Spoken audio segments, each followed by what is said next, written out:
Hi, I'm Dr. Oden. Hi, I'm Erica. I'm Kamal. Hi, Kamal. What are your majors? In bioengineering. Oh, that's great. I'm thinking about physics, maybe chemical engineering. I don't know yet. Okay, well, good. Maybe this design class will help you decide. Yeah, I hope so. So we were able to read the prompt that was given to us, and we just wanted to ask if you would mind restating the problem, just make sure everything is clear. Sure. So I travel quite a bit to the developing world, and we go into really low resource clinics and we ask doctors and nurses, what are the challenges that you have in delivering healthcare? And for the last 2 years, the number one challenge that has been brought to us, to our attention, is the risk that happens when babies, particularly the smallest babies, are put on IV fluids. Because when babies are dehydrated, it's critically important that they get rehydrated quickly. But if they use an IV bag, and normally in these settings they don't have pumps to control the fluid flow. So what they'll do is they'll hang an IV bag and they'll put the IV into the child's arm, and then the doctor goes away and starts working on another patient. And usually the IV bags have 1 liter of fluid in it.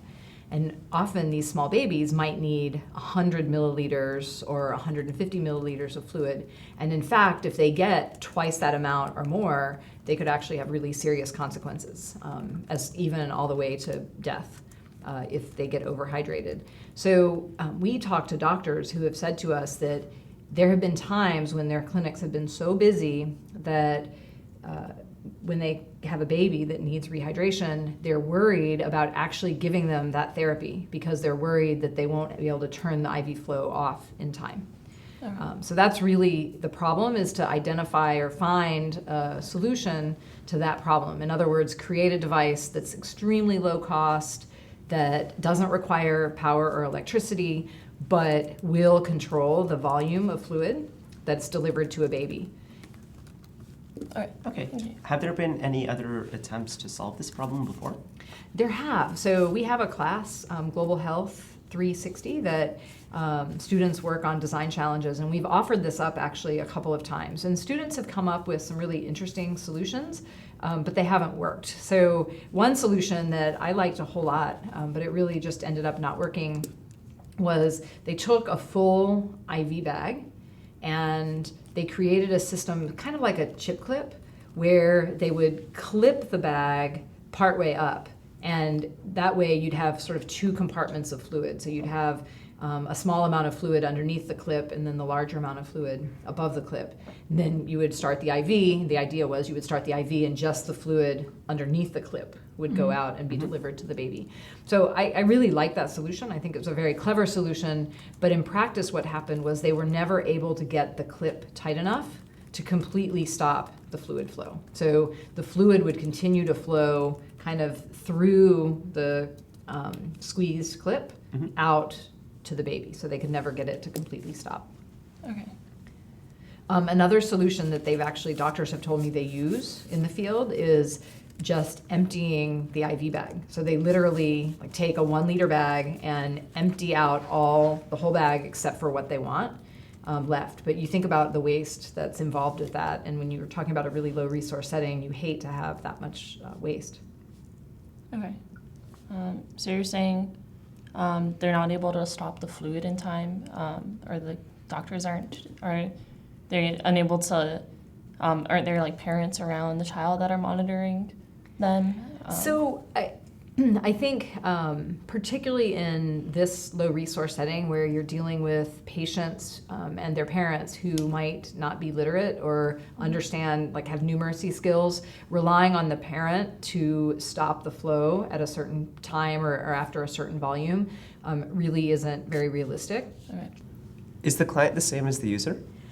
No, so you should consider me as your client, and perhaps I will help channel some of the doctors in Malawi to kind of get their opinion for you, but I would be the client. The user of the device is going to be the nurse or the clinical officer or the doctor that's treating patients in Malawi. Are there any other usability or ease of use concerns that we need to keep in mind? Yeah, I think so. The user there has the potential of, for example, they might have a hard time seeing. They may not have access to glasses as well. So anything that you have that they would have to look at and see, you wouldn't want to put in a tiny font. Okay. You want to make it easy for them to use it correctly. There's a faculty member here at Rice that's an expert on user assessments. So when you get to that point, I think having a consultation with him where you could talk to him about what kind of testing would be appropriate to make sure that your device is easy to use. Would you be able to define some of the objectives or the constraints of the project? Sure. So the device has got to be very low cost, low or no power requirement. So access to electricity is quite difficult in this environment. And it needs to be able to control the volume accurately. That's IV fluid that's delivered to the patient. Okay. So when you say low cost, is there a specific price that we should target? So in an ideal world, less than $20. Okay. Maybe it might be able to go up to $50. And this is materials and labor and sort of the selling price? So I'm thinking the cost to manufacture, but probably not including labor. Okay. So just the bill of materials, which would be just the things that go into making the device. How long would this device need to last for? Like, what's the durability? I think if it cost at the upper end of what I said was reasonable, $50, I think it's important that it lasts probably about 5 years. Do they have to deliver different amounts to different patients? Yes. So often if a baby is dehydrated, they will have a dose of fluid to give them that varies based on the child's weight. Okay. So the doctor will definitely want to be able to control how much is delivered over quite a wide range. Okay, so the device will have to stop the fluid like automatically, so maybe they'd have to like set it up. Will they be able to set it up, have time to set it up? Yeah, absolutely. I mean, they already are setting up an IV, and so they're there at the bedside. My understanding of what they do is they put up the IV bag, they connect it to the baby, and then they start the flow. And most IV bags, I don't know if you've ever seen an IV bag in a giving set, but there's a tube that goes down to the IV port that goes into the person's arm, and there's a roller clamp. And so the way they control how fast the flow goes is they adjust that roller clamp. So what they'll do then is adjust the roller clamp and count drips. And based on the size of the tubing, the number of drips per time will tell them how fast it's going to go. So they sit there for a few minutes, messing with it and making sure that it's a reasonable flow rate, but then they walk away. Are there any other features that you would like to see in this device?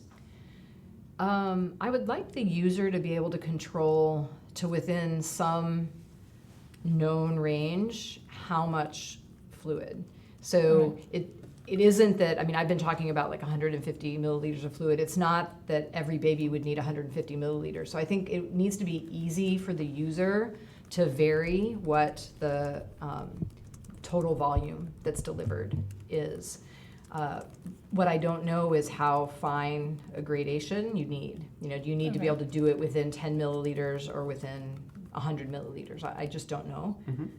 But that would be something also to ask doctors from the field, nurses from the field. How accurate does the device need to be? I would think within 10% of the volume that you determine or that's set by the user would be a really good target. Okay. And how finely do they have to control like the changes in volumes? So this is one where I think talking to users in the field would be a good idea, but I think about between 25 and 50 milliliters, so be able to set it in increments of 25 or 50 milliliters. I think 50 is probably reasonable, but I would want to ask my colleagues in Malawi to confirm that. The IV bag itself is usually made out of a very flexible material, like a pouch, like a plastic pouch. I've seen IVs, particularly in Botswana and Swaziland, that are actually bottles, glass bottles. Okay. So in an ideal world, your device would be able to work with any IV bag. The IV bags are made by multiple different manufacturers, and the hospital will get a certain kind of IV bag for a while, but then if the country's central medical stores orders a different kind, right? They get a cheaper one from somewhere else. They're gonna have that one. So Okay. it'd be good if your device didn't require a certain brand of IV bag. Yeah.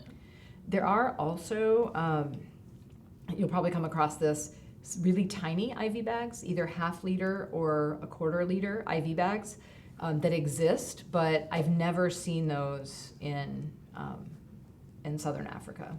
So they're much more expensive, and so they're just not that available. But you might, in your research, find out about them, and you might think, oh, why don't you just use a smaller bag? But I think it would be difficult. Okay.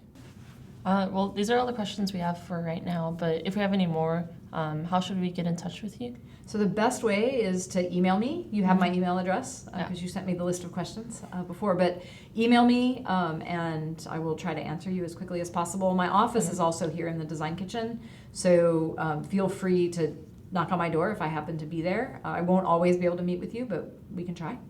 Okay. And how frequently would you like us to update you on our progress and stay in touch with you?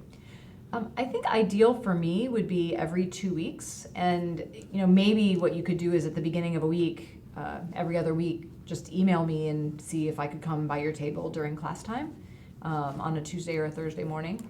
If you have questions though between the 2 week mark, don't hesitate to send me an email because I don't want you to wait 2 weeks just because you forgot to ask me at our last meeting. Okay. Great. Thanks so much. Yeah, thank You're you. welcome. Good luck. Thanks. Thanks.